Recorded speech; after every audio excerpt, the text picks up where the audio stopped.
Don't kill me. Jesus Christ, he's got a fucking lamp on the back as a reversing light. Oh, I suppose it's so you can see where he's going. Where, this looks scary. Oh, fuck.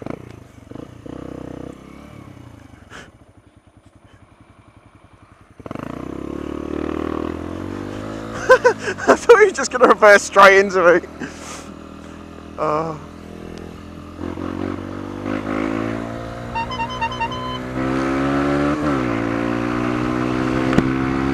Hey everybody. I've got a couple of errands to run today. Sorry I haven't made videos in a few days. I've actually had some work to do, amazingly. Obviously getting closer to Christmas, things start picking up at work. So yeah, it's been alright. Anyway, one of the things I was going to talk about is slowing down. I used to work in a petrol station. In fact, I was an assistant manager. Well, I was a supervisor, but I did the job of an assistant manager. I mean, I fucking ran the site when my manager was away. You know, that's kind of what the job is. But anyway, and in that time you learn a few things. Like, people don't actually get how petrol stations work, so I'm going to drive through this one, point a few things out, but I'm actually going to explain how a petrol station works. Okay, so things we must point out. We've got filling points here. See, these are the filling points. These are the main tanks under the ground. That box there is called a DCD. Pumps there. These lines here, these are interceptors. The drains in the ground. Refer back to that so you know what I'm talking about. Come on. Come on. Come on, let's see how quickly we can catch up at the back of this one. My slow 125.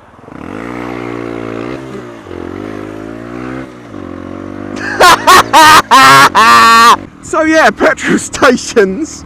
Now the way that they actually work is thus. You've got the big tank underground, yeah? Now that gets filled up by a lorry into those filling points. It then gets pumped by the pumps out of the main tanks to the handles, you know, your pump handles, and into your car. Now when you pick that handle up, it doesn't automatically start, because I used to get people coming in saying, the pump's not starting, the pump's not, and it's like, no, because you are on your phone, so I'm not starting the pump, because in those days phones are an absolute no, not a chance. And you'd be waving through the window like, put the phone down, and they're just like stood there like a fucking lemon holding that handle. And then they come in mode anyway. So yeah, so it has to be started by someone. So it's a very basic system as far as that goes. There is a bit more to it though. Obviously in the UK, the way it works for us is we go in, we pick a pump up, we put fuel in the car, and then we go and pay for it. In America, it's the other way around, you go and pay for it first.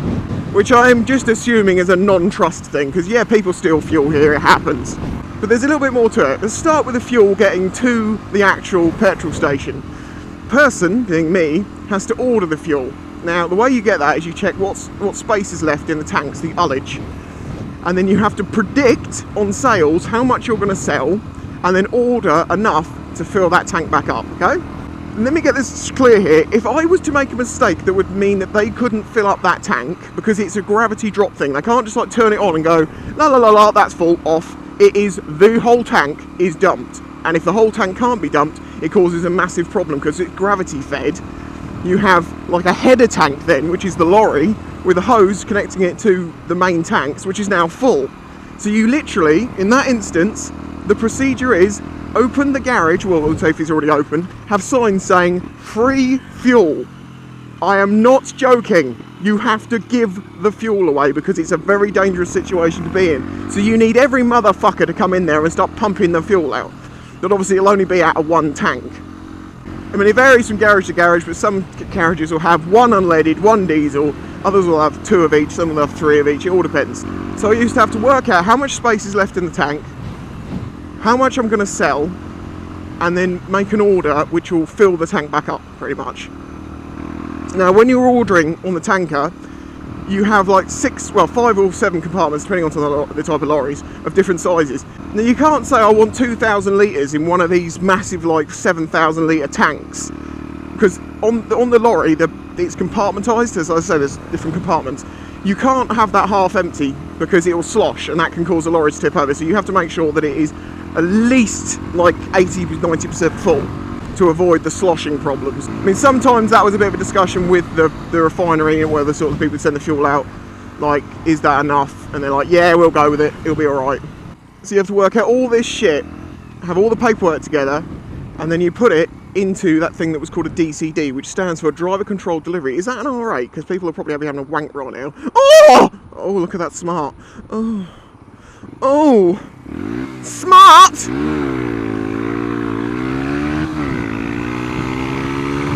Where was I? The DCD, Driver Controlled Delivery. Basically, I have to get all the paperwork out, get all the keys to the pump filling points, and then I have to put those in that thing, which is a box, which has got all the information. It's got a computer screen in there so you can see the allergies and see what's going on, blah, blah, blah, make sure everything's correct before he tries to make the delivery.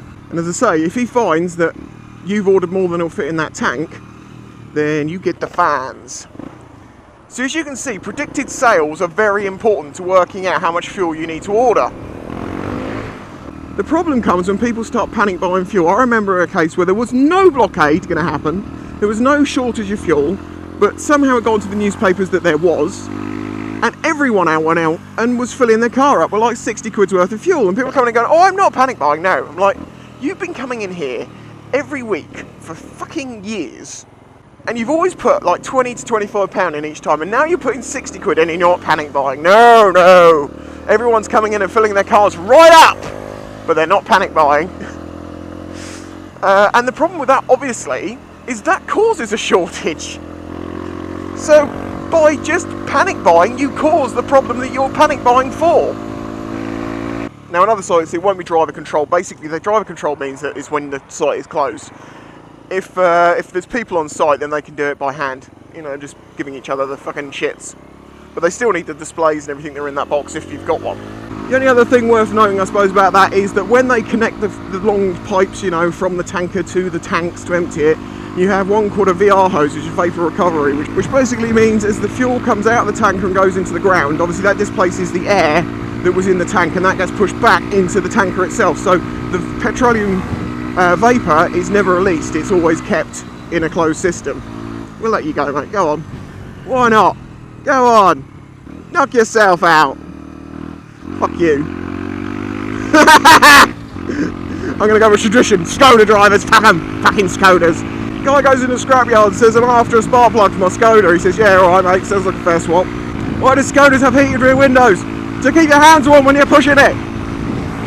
These are old jokes from when I was young and they don't really apply anymore. Skoda's got a lot better. Who the fuck, is that another one in front of me? So anyway, that's the delivery side of it. It is very accurate. I will say that, because people say, I've even had people accuse me of having a pedal to add pence on. It is a very accurate system, which is checked by the weights and measures fucking people. They come and check it. They have tanks, little things, they pour it into it, they pour it out, they do it again and again and again to make sure that your pump is actually pumping correctly. So if people say, oh, you know, who's fucking who done me? No, not likely. It could do if something went wrong, but they're checked regularly enough, and they're quite reliable systems, you know. They're very basic. Inside that pump housing is basically a pump and a motor. Belt driven generally. And if the belt starts coming off, then they start squealing. Now one reason I think people think that we're adding money on, or were adding money on, was because years and years ago when I was young, when I was about 15, to my memory, unleaded was about 76p a litre. Now when you're putting in fuel at 76p a litre, the time it takes to put a penny in is considerably longer than when you're paying £1.30 something. So for you to stop on that dot it's become a lot more difficult. So those people that weren't good at it before, now they haven't got the chance. Don't kill me. Look this way. So that's how fuel is ordered to a petrol station. That is how a petrol station works. As I say, the person who presses that button and authorises the pump for you has to be, and someone to order fuel, a legally competent person. You have competent person training. That's literally what it's called. In fact, I've given people competent person training before now. I've trained many people to be competent. See, this is why you gotta love Mix. And I don't eat from this place, but look, they put their other truck in front of the thing to give a nice little shelter for people when they're eating their burgers. Good on them. Good old Mixed. There's fuck all going on up here. Not surprised though, look at the state of it. Hello, Crow. Hello! It's getting close to Christmas, isn't it? I suppose we probably should get on a little bit. Well, maybe we'll see now. I can hear that bike already. I'm going to let him go.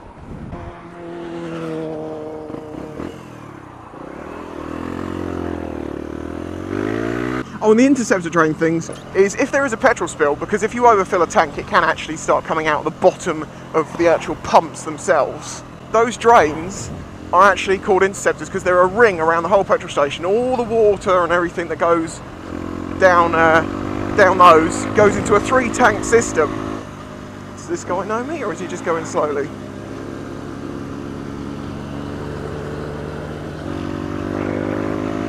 Yeah, it's a 3-tank system, and basically it puts all of the shit and everything that comes off the forecourt into the first tank. It's then, obviously where petrol and oil float, the water's taken out the bottom of the tank to the next one, and it's 3 stages of that before it gets let out into the normal drainage. And if you were to have a big spill, you have to keep an eye on those, because if you find you've got an awful lot of petrol in the 3rd tank, it means it's about to become an environmental disaster. If any more than 5 litres of fuel is spilt on a forecourt, it's considered to be a major spill, and you have to start informing people and doing all sorts of procedures to sort it out. Oh yeah, there's one other thing I'll mention. If you notice, on some days you'll go to the petrol station and some of the front of each one's unleaded, the first pump from the left or something, is closed off. It's normally either that tank's run out, but more likely that the other tank is overfull, and they need to get the amount in that one. Well, not overfull, but you know, it's a bit high. You want to even out your tanks so you can get a better delivery. But there is one really funny thing I'm going to leave this on. You know, on the handles of petrol stations, there's those little cards that, you know, advertising in them on the actual pump. Companies pay to put advertising stuff in that, and it can say anything. Well, on one occasion, the garage I was working at had a thing in it that said, "It's almost empty." And it was referring to something, I can't remember exactly what it was, but it was an advertising thing. The amount of people that came in and said, "Oh, I think you're about to run out of fuel," it says almost empty on the handle. It's a piece of fucking paper in the handle that advertises shit. And they see it and think it's like some fucking LCD display saying, "It's almost empty, we're running out of fuel." Fucking hell. Oh my god, it's got like a droopy eye. Don't pull out on me.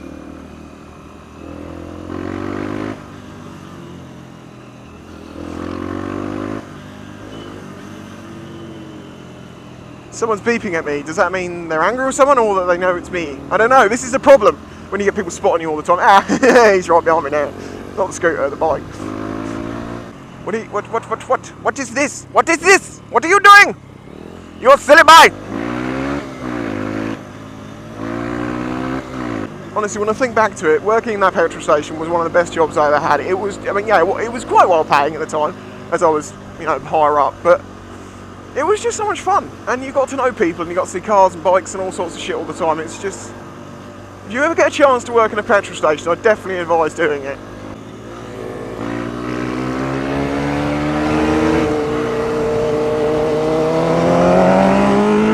Not getting off the throttle.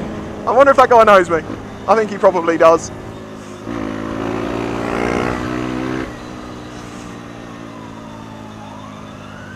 Anyway, yeah, so that's everything I can tell you about petrol stations. Catch you next time. I'm really appreciative of Action Cameras doing this for me, because it shows they take me seriously. But it's been a great sort of arrangement, because you get money off of things with using the code. I make a little bit of money.